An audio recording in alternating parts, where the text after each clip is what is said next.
오늘부터 데살로니가 전후서를 말씀으로 보려고 합니다.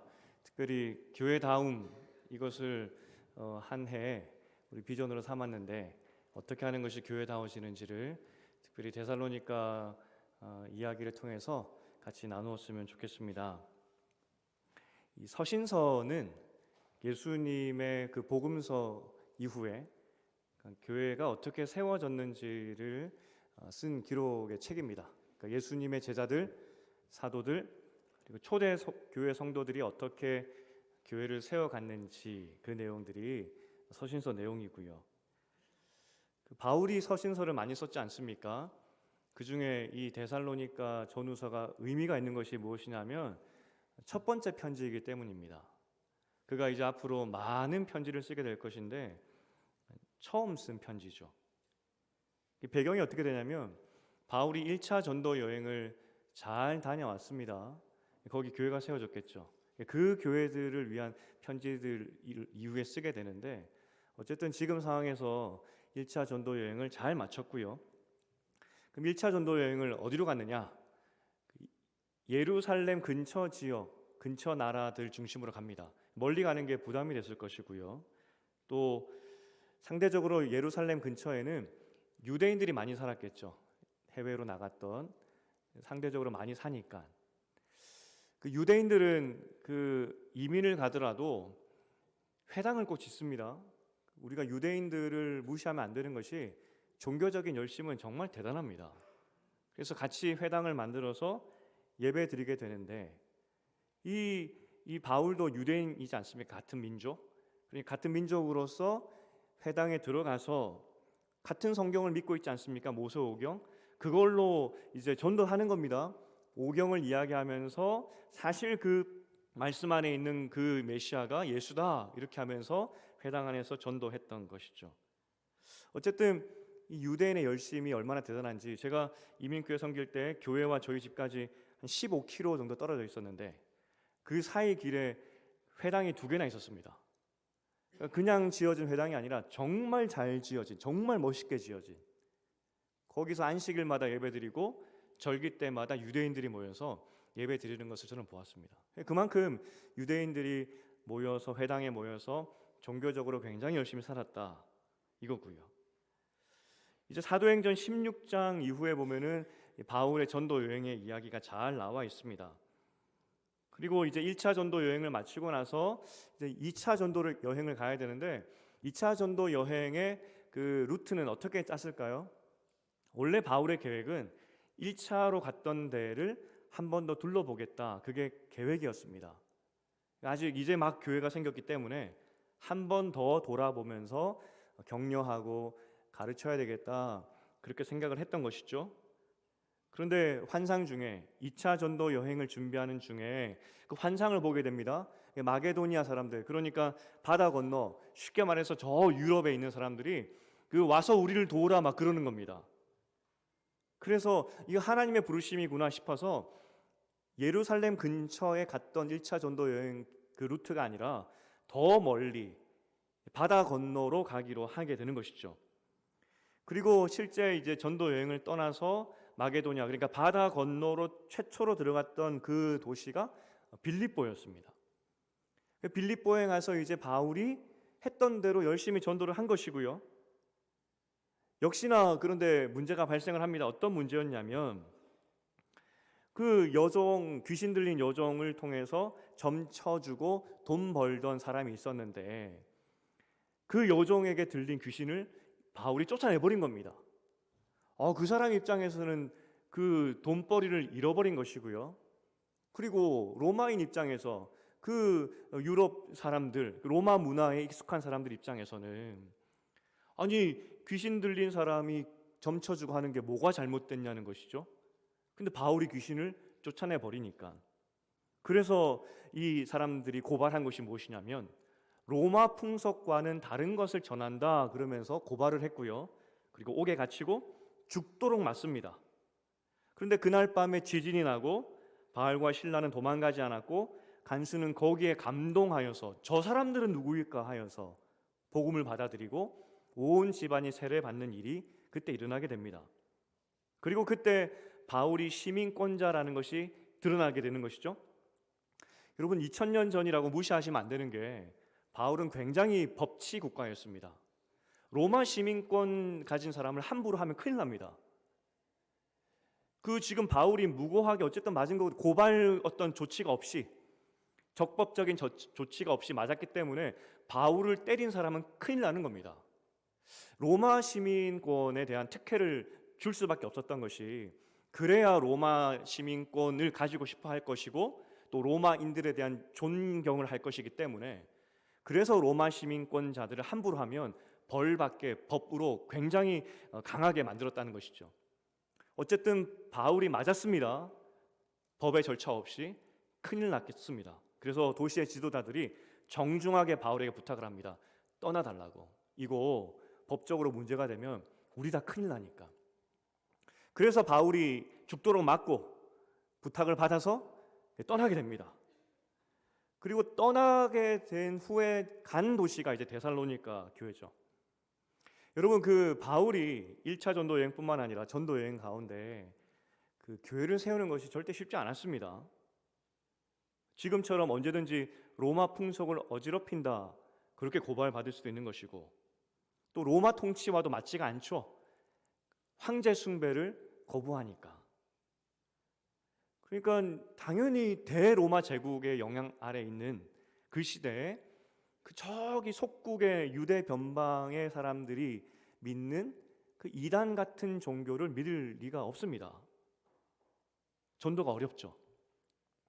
제가 청년들 데리고 국내 선교를 많이 다녔습니다. 국내 선교를 다니다 보면 어르신들 중에서 내 일생에 처음으로 목사와 대화했다는 분도 꽤 만났습니다. 목사하고 한 번도 대화해 본 적이 없는 분도 있더라고요. 그리고 시골로 가면 갈수록, 특히 경상도 쪽으로 가면 갈수록 이 복음화율이 우리나라에서 제일 낮기 때문에 교회가 없습니다. 교회가 들어갈 수도 없고요. 심지어 이 복음을 한 번도 못 들어본 사람이 한국에도 굉장히 많습니다. 그래서 해외 선교만 어려운 것이 아니라 국내 선교도 굉장히 어렵다는 겁니다. 불모지가 많다는 것입니다. 특히 집성촌, 한 성씨가 사는 그 집성촌은 정말 타지인이 들어갈 수 없는 그런 것도 많이 봤습니다. 같은 언어 쓰고 같은 민족인데도 불구하고 전도하는 것이 이렇게 어렵습니다. 그런데 이 대로마 제국을 상대로 저기 변방에 있는 속국의 사람들이 믿는 그 종교를 전도한다?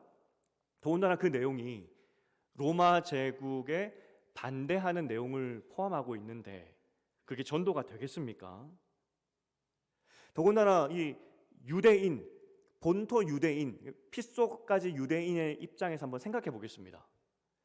특히 이 외국에 사는 유대인들은 재정을 들이고 시간을 들이고 신앙을 위해서 타국에 살지만 열심히 노력해서 우리처럼 교회를 만들었습니다. 교회 만들어서 안식일마다 모여서 말씀을 나누고 기도했던 것이 이 타국에 사는 유대인들이었습니다. 그런데 어느 날 바울 일행이 와서 같은 유대인이니까 회당에 들어오라고 했는데 말하는 내용들이 이단인 겁니다. 근데 문제는 그 말에 같은 유대인들이 혹해서 다 따라가는 것이죠. 더구나 이 유대인들은 자기들만 이 회당을 만든 게 아닙니다. 외국에서 전도도 굉장히 열심히 했습니다. 우리가 유대인들을 오해하고 있는 것이 그들은 전도 안 했을 것이라 생각하지만 정말 열심히 했습니다. 특히 그 외국에 있는 회당의 랍비들, 그 사람들은 로마 철학을 가진 로마 시민들과 함께 종교에 대해서 대화했었어야 되기 때문에 굉장히 공부도 많이 했습니다.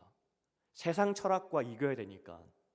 그래서 열심히 공부해서 그 동네에 있는 그 로마 시민들이나 그 다른 나라 사람들을 전도하여서 회당에 오게 했는데 귀족들이 많았다는 것이죠. 회당 안에도. 그런데 그 사람들을 다 크리스찬 만들어 가지고 다 빼가는 겁니다. 이 전통 유대인, 특히 외국에 있는 이 회당에 있는 유대인 입장에서는 이 바울이야말로 신천지입니다.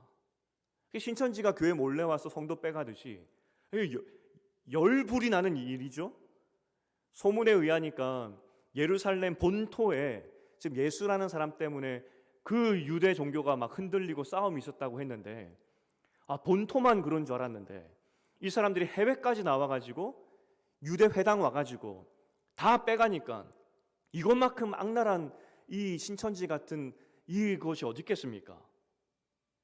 그래서 이 유대인들 얼마나 이 바울을 미워했을지 우리는 이해해야 됩니다. 나중에 이 유대인들이 해외에서 사역을 하는 동안에 따라다니면서 바울을 방해합니다. 우리 마음에는 뭐 저렇게까지 할 것이 있나 생각하겠죠. 뭐 저렇게까지 해외 나가서까지 바울을 쫓아다니며 방해하나 싶겠지만, 신천지로 생각해 보십시오. 어느 날 교회 와가지고 성도들을 유혹해서 빼가는데 여러분 같으면 가만히 있겠습니까? 그러니까 지금 바울의 그 상황은 유대인들 입장에서는 완전히 신천지라는 겁니다. 그러면 반대로 바울의 입장에서 이런 상황이기 때문에 바울은 교회 세우기가 굉장히 어려웠습니다. 로마에 반대하는 종교라고 낙인 찍혔고, 두 번째는 이 유대인들이 신천지 취급하면서 쫓아다니면서 저것들은 가짜라고 이야기를 하니까 심지어 황제한테까지 가서 저 신천지 이단 같은 것들 멸해 주세요라고 부탁을 하니까 그만큼 교회 세우기가 굉장히 어려웠다는 겁니다. 그런데 역시 바울입니다. 그럼에도 불구하고 바울은 교회를 수십 개 세웠습니다. 그럼에도 불구하고 바울은 선교 여행을 다니면서 곳곳에 교회를 세웠었습니다. 그리고 빌립보 교회에서도 죽도록 맞았는데 역시 바울입니다. 죽도록 맞고도 또 전도하러 가죠. 역시 바울입니다. 역시 바울이 되니까, 이 정도 되니까 교회를 세웠지 않나 싶습니다. 오늘 이렇게 배경이 되는 것이 오늘 지금까지 이야기입니다. 죽도록 맞고 데살로니가에 와서 또 전도하는 것이죠. 한 3주간 데살로니가에 머물게 됩니다. 데살로니가 왔더니 회당이 있는 겁니다. 그래서 안식일에는 가서 유대인들과 섞여서 같이 예배드리면서 성경을 풀어주는 겁니다. 처음에 데살로니가 이 유대인들은 같은 동포니까 맞아들였겠죠? 우리 동포니까 안식일 예배 드려야지. 한 3주간 지켜봤더니 신천지인 겁니다. 이 사람들이 주중에 뭐 하나 봤더니 이 3주 동안에 이 바울이 텐트를 만들었지 않습니까? 또 3주 동안 열심히 텐트 만들면서 이제 일반인들을 대상으로 전도하는 겁니다. 소문으로만 듣던 저 본토 교회를 박살내고 이 본토의 회당들을 다 어지럽히고, 그것뿐만 아니라 1차 전도 여행 예루살렘 근처에 있었던 회당들에게 이 신천지 노릇했던 이 바울이 유럽까지 와가지고 또 이러고 있네. 유대인들이 이거 참을 수가 없죠. 그래서 지혜를 짭니다. 데살로니가의 사람들과 함께 뭐라고 이야기하냐면, 이 사람은 결국 임금이 예수다라고 주장하고 있기 때문에 황제를 거부하는 사람들이다. 이 반역이죠. 그래서 이 데살로니가 사람들을 선동합니다. 그리고 3주간 있다가 바울은 어쩔 수 없이 도망갑니다. 왜냐하면 온 도시가 유대인 때문에 저 바울 일행은 황제를 거부하는 사람이구나, 이렇게 낙인 찍혀버렸기 때문입니다. 어떻게 보면은 데살로니가 유대인들이 신천지를 잘 방어한 겁니다. 지혜롭지 않습니까? 이 유대 이 회당에 와가지고 이 사람들 빼갈 뻔했는데 3주 만에 신천지를 발각해내고 쫓아냈으니까 잘한 거 아니겠습니까? 이렇게 3주간 있다가 바울은 떠나버렸고요. 어쩔 수 없이 약 한 6개월이 흐릅니다. 혹은 길게 잡아도 1년, 6개월에서 한 1년 사이, 그렇게 지나고 나서 쓴 편지가 데살로니가 전서입니다. 데살로니가 전서 내용이 무엇이었습니까? 거기 교회가 생겼다는 겁니다. 바울이 지금 3주밖에 안 있었습니다. 그리고 바울이 3주 있다가 어쩔 수 없이 쫓겨났던 이유가 무엇이냐면, 그 종교는 황제 숭배를 거부하기 때문에 로마의 반역하는 종교다. 그 이유 때문에 쫓겨난 겁니다. 그러면 바울이 전한 것을 믿는다면, 받아들인다면 나도 황제를 거부한다, 그 말 하는 거 아니겠습니까? 그런데 놀랍게도 3주밖에 복음을 듣지 않았습니다. 도대체 3주 동안 그들은 뭘 배웠을까요? 그런데도 믿음이 생겼고, 바울이 그런 낙인을 찍혀서 도망갔는데 스스로 나도 황제 숭배하지 않겠다 하면서 그 종교를 믿었다는 겁니다. 역시나 그렇게 선택했을 때 이 데살로니가 교회도 고난이 있었습니다. 6절에 보니까 성령의 기쁨과 말씀을 받아서 바울과 같은 먼저 믿는 자와 예수를 본받는 삶을 살았다 이야기하는데, 이 안에는, 그 삶 안에는 고난이 포함된 겁니다. 그러니까 고난 받았다는 겁니다. 지난 6개월 1년 사이에. 그런데 더 놀라운 것은 데살로니가의 성도의 그 삶의 이야기가 마게도냐뿐만 아니라 그리스 남부 로마까지 소문났다 이야기를 합니다. 이제 교회가 생긴 지 6개월 혹은 1년입니다. 그런데 그들의 모습이 온 유럽에 소문이 다 났다는 겁니다. 6개월이 조금 넘는 동안에 당연히 이 바울이 전했던 것을 믿었기 때문에 핍박받았고요. 하지만 그들의 믿음의 삶이 얼마나 대단했던지, 그 초보 예수쟁이들인데 이 소문이 유럽에 다 퍼졌다는 겁니다. 3절에 보면 이 초보 예수쟁이들의 삶을 믿음, 소망, 사랑으로 정확하게 표현합니다. 믿음의 역사, 믿음의 삶을 살았다는 것이고요. 사랑의 수고, 사랑을 몸으로 실천했다는 겁니다. 소망의 인내, 예수님의 재림, 예수님의 오심까지도 이 사람들은 믿었다는 겁니다. 9절에서 10절까지 좀 더 구체적으로 그들의 믿음의 내용의 이야기를 하고 있는데, 우상을 버리고 하나님께 돌아와 하나님을 섬겼고, 그리고 예수의 재림을 기다렸다는 겁니다. 여기서 예수의 재림을 기다렸다는 것에 대해서 주목해야 되는 것이, 이 재림은 곧 심판자를 의미합니다. 그러니까 황제가 최종 심판자가 아니라 하나님이 심판자라는 겁니다. 로마 법 체계상 그 법이 완벽한 그 나라에서 최종 그 결정권은, 최종 판결자는 황제인데 아니다라는 겁니다. 하나님이 최종 판결자, 그걸 믿었다는 것이죠. 이러한 믿음의 내용, 내가 단 3주밖에 머물지 않았고 3주밖에 말씀을 전하지 않았고, 그것도 도망치듯 도망왔는데 이렇게 교회가 든든하게 선거 보니까 4절과 5절입니다. 하나님이 하신 것이구나. 바울이 그렇게 고백하고 있는 겁니다. 단 3주 만에 이렇게 교회가 세워지고, 그것도 건강하게 세워지는 것이 여러분 믿어지십니까? 그리고 이해가 되십니까? 바울이 이 사건이 너무나 기뻐서, 너무나 이 기적 같은 일이 너무나 기뻐서 감사의 내용을 막 씁니다. 어떤 학자들은 3장까지 바울의 감사의 내용이다 이렇게 보는 학자들도 있습니다. 그러니까 대부분 그 내용이 감사로 넘친다는 것이죠. 기적이 일어났으니까 너무나 감사하고 너무나 감동적인 일이다, 그렇게 바울이 고백하고 있는 겁니다. 아니, 그런데 아무리 생각해도 어떻게 3주 만에 사람이 이렇게 변할까? 그리고 어떻게 사람이 확 변하여서 목숨까지도 아까워하지 않고 교회를 세웠고, 또 그렇게 좋은 소문이 6개월, 1년 안에 그렇게 났을까 싶습니다. 여러분, 그게 이해가 되십니까? 바울이 일타 강사였을까요? 일타 강사. 혹시 일타 강사라는 표현 들어보셨습니까? 제가 있었던 곳은 노량진에서 사역을 했습니다.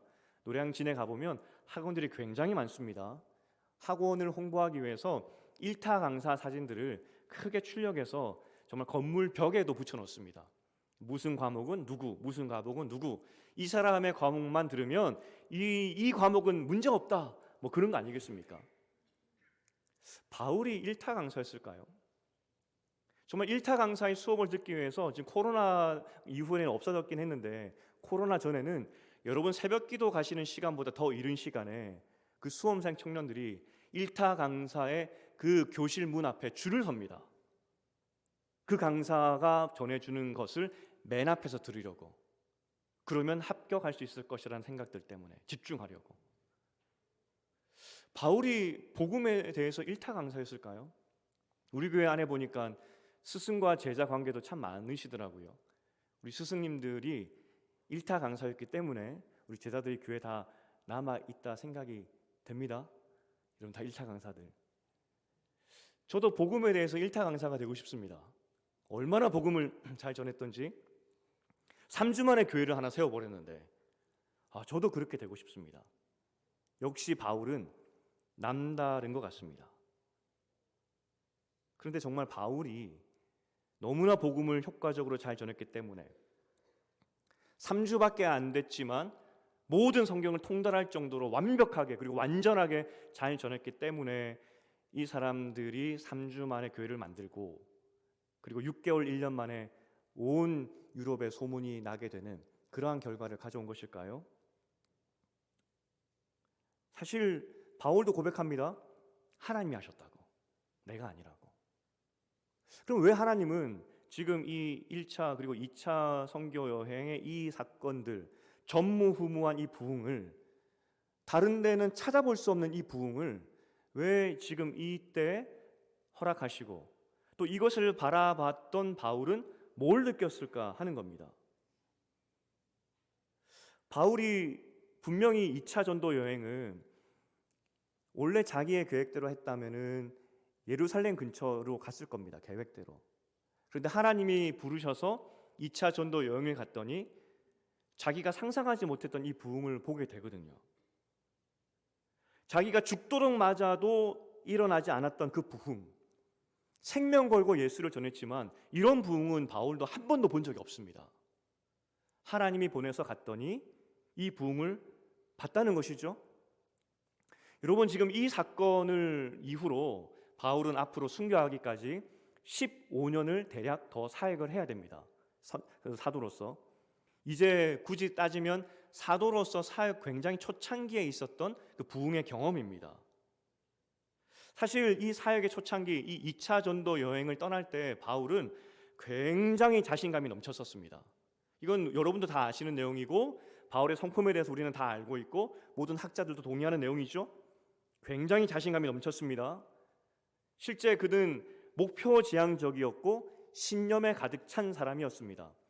여러분 개종하기 전에 이 바울은 예수 믿는 사람들을 잡아 죽이는 사람들이었습니다. 고발하고 아무리 사람이 미워도 아무리 종교적 확신이 있고 정치적인 신념이 있어도 사람을 잡아서 옥에 가두고 그렇게 죽이는 일까지 하기에는 쉽지 않습니다.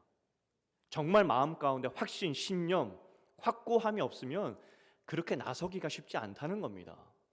근데 바울은 성품상 그러했고 실제 1차, 2차 선교 여행 사역의 초창기에 그 성품이 그대로 나오는 한 사건이 나오는데 바나바와의 싸움 사건입니다. 1차 전도 여행이 마치고 나서 바나바와 바울이 크게 싸웁니다. 원래 1차 전도 여행은 바나바와 바울이 같이 갔는데 2차 때부터 바나바는 빠집니다. 왜냐하면 1차 전도 여행 이후에 큰 싸움 때문입니다. 그냥 말다툼 정도가 아니라 정말 크게 싸웠다라고 성경은 이야기합니다. 왜 싸웠느냐? 마가라는 사람 때문입니다. 1차 전도 여행 때 마가를 데려갔는데 1차 전도 여행 코스를 보면은 먼저 섬에 들어가서 사역을 했었습니다. 섬 사역을 마치고 그 다음 이제 내륙으로 들어가야 되는데 그 다음 일정이 내륙 일정이 어떻게 되냐면 한 1000m 고지에 있는 도시들입니다. 1000m 이상의 고지로 올라가야 되고 약 한 200km 정도 되는 긴 여행이었다는 것이죠. 아마 젊은 마가 입장에서는 섬 사역도 이렇게 힘든데 내륙으로 들어가서 저 산을 넘어야 되고 저 척박한 땅에 들어가서 200km 넘는 거리를 간다는 것이 엄두가 안 났던 것 같습니다. 그래서 섬의 사역을 마치고 예루살렘으로 돌아가 버립니다. 좀 더 쉬운 말로 하면 도망갔죠. 그렇게 이야기가 끝났는데 바나바는 그래도 저 마가 다시 데려가자고 이야기를 합니다. 그 위로의 아버지, 그 자비의 아버지 말처럼 그 성품이 그러하여서 마가를 다시 데려가자 이야기를 하지만 바울은 죽어도 안 된다고 이야기를 합니다. 조그만한 어려움 때문에 도망간 저놈과는 절대로 선교여행 갈 수 없다는 것이죠. 다시는 그 사람은 선교여행 팀에 넣을 수가 없다는 겁니다. 사실 입장 바꿔 생각하면 바울이 그렇게 말을 하면 안 됩니다. 바울이야말로 기독교를 핍박했던, 잡아 죽였던 사람입니다. 그가 어느 날 예수 믿겠다고 했을 때 사람들이 믿지 않았습니다. 저거 우리 속이려고 한다 이야기했었습니다. 하지만 바나바가 편을 들어줍니다. 저 신앙의 고백은 맞다고. 분명히 교회 안에는 바울 때문에 형제 자매를 잃은 사람들이 있었을 겁니다. 철천지 원수죠. 정말 눈 딱 감고 내가 저 원수 죽여버리겠다고 했었을 그런 사람도 있었을 겁니다. 하지만 바나바가 다 막아줬습니다. 그리고 교회 리더십을 주고 같이 전도 여행까지 갔었습니다. 바나바는 철저하게 바울 편에 서서 그가 사역할 수 있도록 도와주었는데 바울은 이 마가를 볼 때 그런 마음이 전혀 없는 겁니다. 저놈은 싹수가 놀았기 때문에 갈 수가 없다는 겁니다. 성공지향적이었고 자신감이 넘쳤고 그런 사역을 했던, 그런 성향을 가졌던 바울에게는 마가는 성에 차지 않는 것이죠. 그래서 싸운 겁니다. 그리고 바울은 마가를 두고 2차 전도 여행을 갔고 데살로니가 교회 기적을 보게 됩니다. 바울은 이렇게 폭발적으로 변한, 성장한 이 데살로니가 교회를 보면서 무슨 생각했을까요? 그리고 하나님은 왜 이 사건을 바울에게 지금 허락하셨을까 하는 겁니다. 이제 15년이 지난 후에 바울이 순교를 앞둔 상황입니다. 순교를 앞두고 마가를 나에게 데려오라라고 부탁하는 장면이 있습니다. 디모데후서 4장 11절입니다. 우리 4장 11절을 읽어보겠습니다. 디모데후서 4장 11절입니다. 시작. 누가만 나와 함께 있느니라. 네가 올 때 마가를 데리고 오라. 그가 나의 일에 유익하니라. 15년 동안에 어떤 일이 일어났는지 잘 모르겠습니다. 마가가 바울 찾아가가지고 싹싹 빌었는지는 모르겠습니다. 어떻게 됐는지 모르겠지만 바울이 이야기합니다. 마가가 나에게 유익하니 데려오라고. 실제 우리가 이제 금요일 날부터는 마가복음 강해 설교를 하게 될 텐데 마가복음은 마가가 썼습니다. 누구를 위해 썼냐면 로마 교회를 위해 쓴 겁니다. 사실 바울이 지금 로마로 갔고 로마에 있고 그리고 로마 교회를 볼 때 불타는 마음이 있었습니다. 하지만 순교해버리죠. 그래서 바울이 마가에게 지금 이 시리와 절망에 빠진 이 교회를 위해서 복음서를 써라. 그래서 마가가 바울을 대신하여서 복음서를 로마 교회를 위해 쓴 겁니다. 바울 대신으로 쓴 것이죠, 마가가.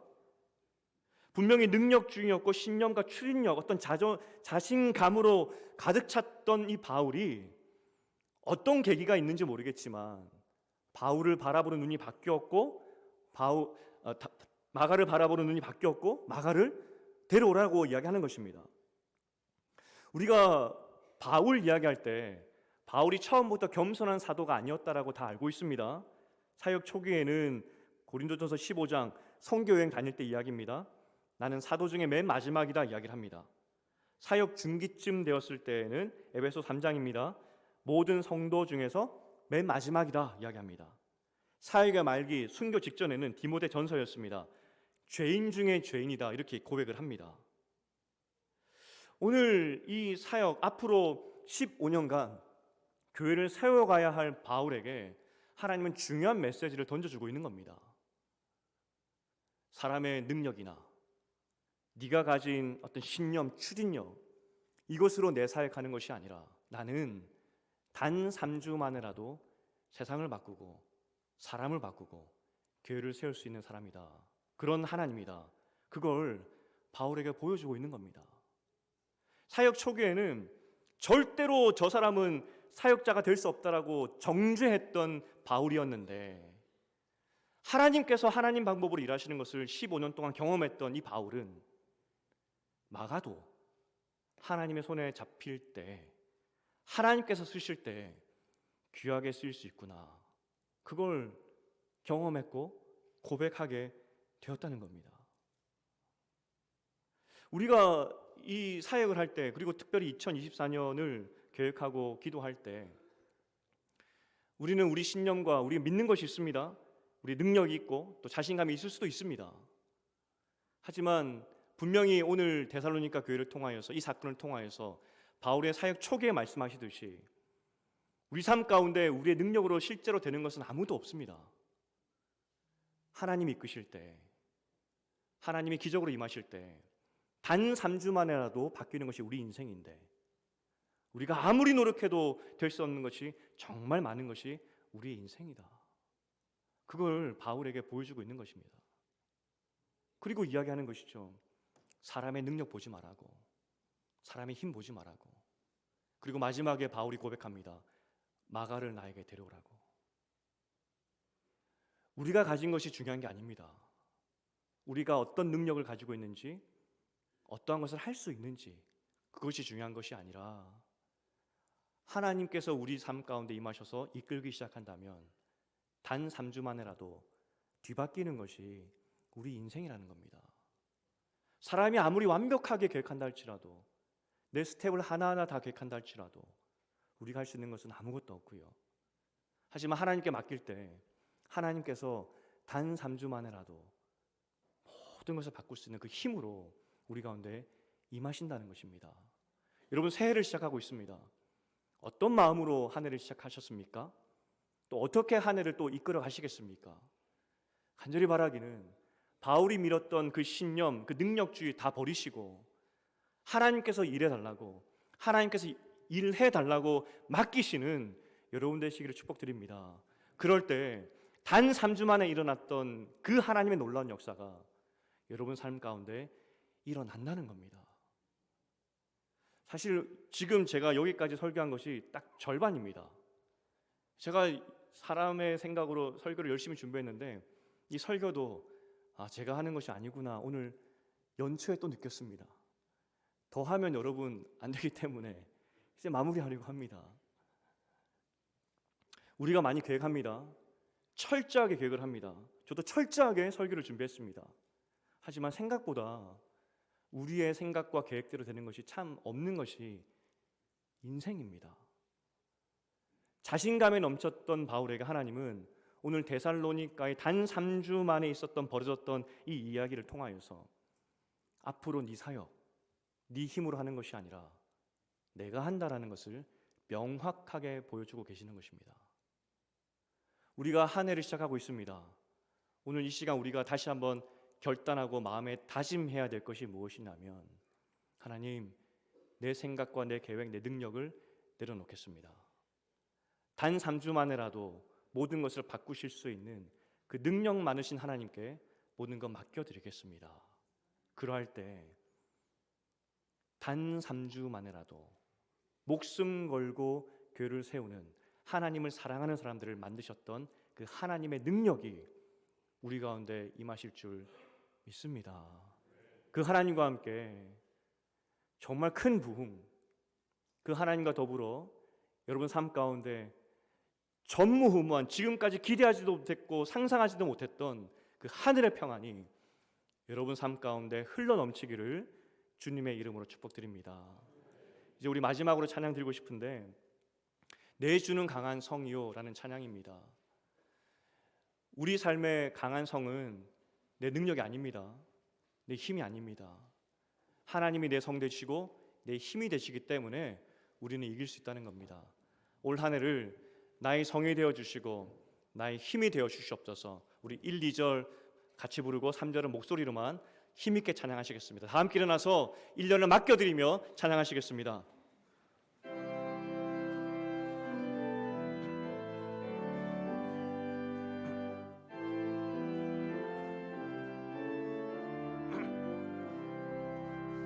내 주는 강한 성이요 방패와 병기 되시니 큰 환난에서 우리를 구하여 내시리로다.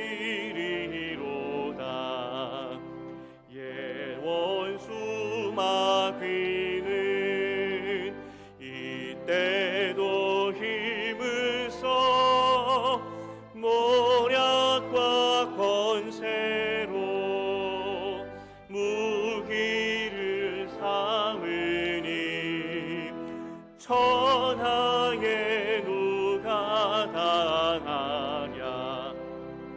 내 힘만 의지할 때는 패할 수밖에 없도다.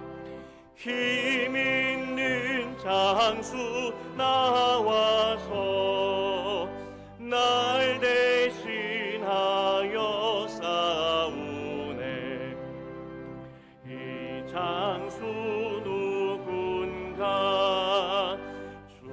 예수 그리스도 만군의 주로다.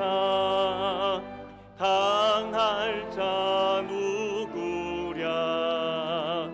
반드시 이 땅의 마귀들, 이 땅의 마귀들 우리를 삼키려 하나, 우리를 삼키려 하나. 겁내지 말고 섰고 진리로 이기리로다. 진리로 이기리로다. 지적과 재물과 명예와 생명 다 빼앗긴데도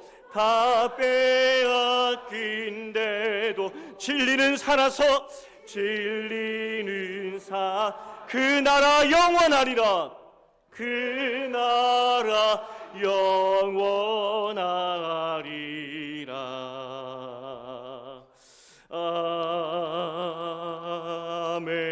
아멘. 바울은 자신의 능력과 힘으로 사역이 되는 줄 알았습니다. 실제 1차 전도 여행의 성과를 보았을 때 죽도록 맞으며 복음을 전해보았더니 되구나 싶었을 겁니다. 하지만 그런 바울에게 하나님은 말씀하십니다. 네가 하는 것이 아니라 내가 하는 거라고. 나는 단 3주 만에라도 교회를 만들 수 있다고. 네가 죽도록 맞아도 교회 하나 못 만들지만 나는 할 수 있다고. 새롭게 사역을 힘차게 시작해야 될 바울에게 그것을 알려주시는 것입니다. 내가 힘이라고. 우리가 2024년을 새로 시작합니다. 하나님께서 우리를 지켜 보호해 주실 때 우리 삶 가운데 단 3주 만에라는 이 기적이 일어날 줄 믿습니다. 우리가 경영할 때는, 우리가 인생을 이끌고 갈 때에는 절대로 이런 기적이 일어날 수가 없습니다. 하지만 주께 맡길 때 단 3주 만에 기적이 일어난다는 것입니다. 하나님, 우리 삶을 주께 올려드립니다. 오늘 바울이 목도했던 이 단 3주 만의 기적을 내 삶에 이루어 주시고, 그래서 2024년이 끝날 때 살아계신 하나님이 내 삶을 그렇게 이끄셔서 기적을 보게 하셨다 간증하는 우리가 될 수 있도록 주님 도와주시옵소서. 2024년 가운데 방향키와 하나님께서 동력이 되어 주시옵소서. 우리 주님 이름 한번 붙잡고 기도하겠습니다.